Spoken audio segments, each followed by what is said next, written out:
Hello everyone, welcome to my another new blog. আজকে আমরা সবাই চলে গেছিলাম সোনাইদার বাড়ি। সোনাইদার ছেলে অর্থাৎ আদির ছিল আজকে জন্মদিন। সেই জন্যই আমাদের সবার সেখানে চলে যাওয়া, এবং সেখানে ঢোকা মাত্রই দেখি আদির আশীর্বাদ পর্ব চলছে। আদির ঠাকুমা এবং অন্যান্য আত্মীয় স্বজনেরা যারা ছিলেন তারা সবাই ওকে আশীর্বাদ করছিল। এরপরেই কেক কাটার পর্ব শুরু হয়, এবং বন্ধুরা থাকলে যেটা হয় সবাই মিলে চাকু ধরে কেক কাটার জন্য। কি মজার, তাই না? কিন্তু তার মধ্যে আদির মনে পড়ে যে ওর মোমবাতিগুলোকে নেভানো হয়নি, তোর বন্ধুরাই সবাই মিলে ফু দিয়ে নিভিয়ে দেয়। এতে আদি চেঁচামেচি করছিল একটু। তারপর আর কি টুপি পরানো হয়, এবার তার সাথে আমাদের একটি দাদাও টুপি পরার চেষ্টা করছিল। এরপরে পার্টি পেপার ফাটানো হয়, সবাই মিলে মজা করা হয়। আমিও চেষ্টা করি পড়ার, বাট মাথা দিয়ে খুলে যায়। এরপরে শুরু হয় গান বাজনার আসর। হ্যাঁ, যিনি কিবোর্ড প্লে করছেন তিনি হলেন সোনাইদার টিচার।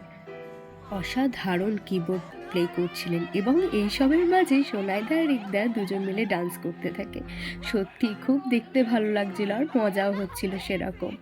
এরপরে চলে আসি আমরা খাওয়া দাওয়ার জায়গায়। আমি আর শ্রেয়া আমাদের যেমন করার খ্যাপামো মারতেই থাকি। তারপরে মেনুতে ছিল fried rice, chana masala, chicken, পাঁপড়, চাটনি, আর মিষ্টিটা করতে ভুলে গেছি। তো এইভাবেই আজকের দিনটি চলে যায়। তো টাটা।